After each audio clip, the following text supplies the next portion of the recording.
Have you ever wondered what happens when a fairy tale romance turns into a living nightmare? Imagine this: a powerful, self-made tycoon, a man who has everything, finds the love of his life. She's not just beautiful and kind, she's his anchor, his reason for everything. Their love story is the talk of the town, a modern-day epic. They build a life together, a home filled with laughter and dreams. Soon, the most incredible news arrives. They're expecting a child. It should be the pinnacle of their happiness, the final piece of their perfect puzzle. But what if a single, devastating misunderstanding could shatter it all? This isn't just a story about love. It's about the catastrophic consequences of pride, doubt, and a lie that spirals out of control. Our story begins with Alexander Vance, a name that echoed with power in the boardrooms and high-rises of the city. He'd built his empire from nothing, his mind as sharp as a razor, his will as unyielding as steel. Then he met Isabella. She was an artist, her spirit as free and vibrant as the colors on her canvas.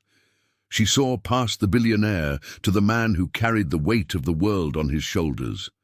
For Alexander, Isabella was a breath of fresh air, a warm light that melted his hardened exterior.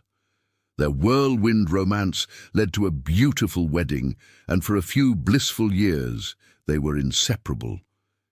He showered her with affection, and she filled his stark, minimalist world with warmth and art. Life was perfect, until the day Isabella announced she was pregnant. Alexander was overjoyed, ecstatic. He was going to be a father. He pictured a little boy with his drive, or a little girl with her mother's artistic soul. He started renovating a whole wing of their mansion for the nursery, sparing no expense. Everything was perfect, or so it seemed. Cracks were beginning to form, hairline fractures in their idyllic life, too small for anyone to notice. Alexander's business was facing a hostile takeover attempt. The pressure was immense, the days long, the nights sleepless. He became more withdrawn, his mind constantly occupied by strategies and counter-moves. Isabella tried to reach him, to offer comfort, but he'd unintentionally built a wall around himself. "I'm fine," he'd say, "just busy." The easy intimacy they once shared was slowly being replaced by a tense silence. This is where the villain of our story enters, not as a caped crusader, but in a designer suit. His name was Marcus Thorne, a bitter rival Alexander had crushed in a business deal years ago. Marcus saw his chance for revenge, not in the boardroom, but in Alexander's home. He knew Alexander's greatest strength was also his greatest weakness, his all-consuming love for Isabella. Marcus began to subtly plant seeds of doubt. It started with a chance encounter at a charity gala. He'd approach Alexander, a smug look on his face. "Vance," he'd say, "congratulations. I saw Isabella the other day. She's glowing. She spends a lot of time at that art gallery downtown, doesn't she? The owner, what was his name? Julian? Yes, a very handsome, charming fellow. They seem very close." It was a tiny, venomous dart, expertly aimed. At first, Alexander brushed it off. It was just Marcus being his usual vile self, but the seed was planted. With the stress from work clouding his judgment, the paranoia began to fester. He remembered Isabella mentioning Julian, the gallery owner who was championing her work. He'd always been supportive of her career, so why did the name now feel like a stone in his stomach? Marcus continued his campaign. An anonymous email arrived at Alexander's office with a photo. It was grainy, taken from a distance. It showed Isabella and Julian laughing together outside the gallery. It was completely innocent, but in Alexander's stressed-out, sleep-deprived mind, it looked like something more. The poison was working.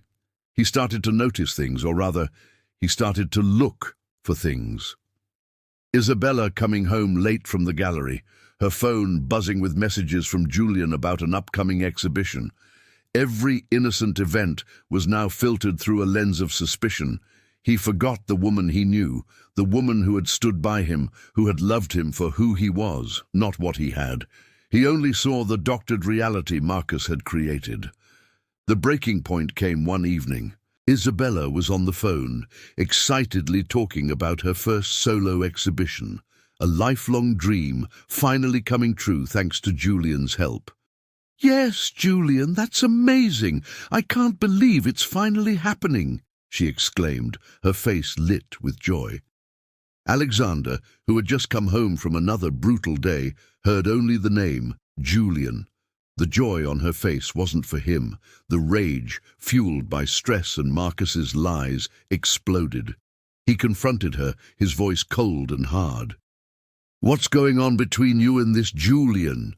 Isabella was stunned, her happiness evaporating. "Oh, what are you talking about? He's my gallery representative. He's helping me with my show." But Alexander wasn't listening. He threw the anonymous photo on the table. "Does your gallery representative always look at you like that? How long has this been going on?" Isabella's heart shattered. She looked at the man she loved, his face twisted with an ugly suspicion she'd never seen before. Tears welled in her eyes. "Alexander, how could you even think that? I love you. We're having a baby." But her pleas fell on deaf ears. In his blind rage, Alexander uttered the words that would haunt him forever. "That baby!" he sneered, his voice dripping with venom he didn't know he possessed. "How do I even know it's mine?" The words hung in the air, heavy and toxic. The silence that followed was more deafening than any shout. The color drained from Isabella's face. The man she had built her life with, the father of her unborn child, had just accused her of the ultimate betrayal. There was no going back from that. The trust that formed the bedrock of their marriage was pulverized in that single cruel moment. With a quiet, devastating finality, she took off her wedding ring and placed it on the table. "If that's what you believe," she whispered, her voice trembling but firm, "then there's nothing left for us." That night, she packed a small bag and walked out of the mansion, out of the life they had built, and out of Alexander's life. In the days that followed, Alexander's rage slowly subsided, replaced by a hollow, aching void. He'd won his business war. The takeover was averted. He stood alone in his giant, silent office, the victor. But he had never felt more like a loser. The silence in their home was unbearable. Every corner held a memory of Isabella's laughter. The half-finished nursery was a monument to his failure.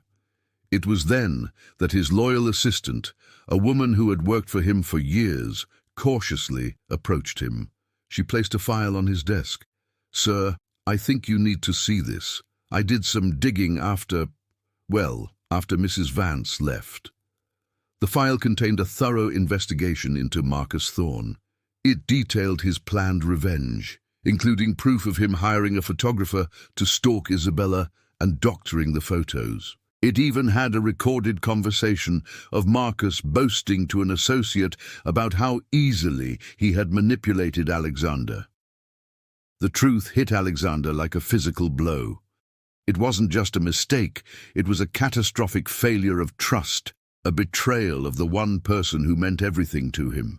He had let his enemy destroy his happiness. He had pushed away his pregnant wife with the most heinous accusation imaginable. Overwhelmed with guilt and regret, Alexander fell apart. He tried to find Isabella, but she had vanished. She'd left the city, wanting nothing more to do with him or the life that had caused her so much pain. He poured all his resources into the search, his business empire now meaningless without her.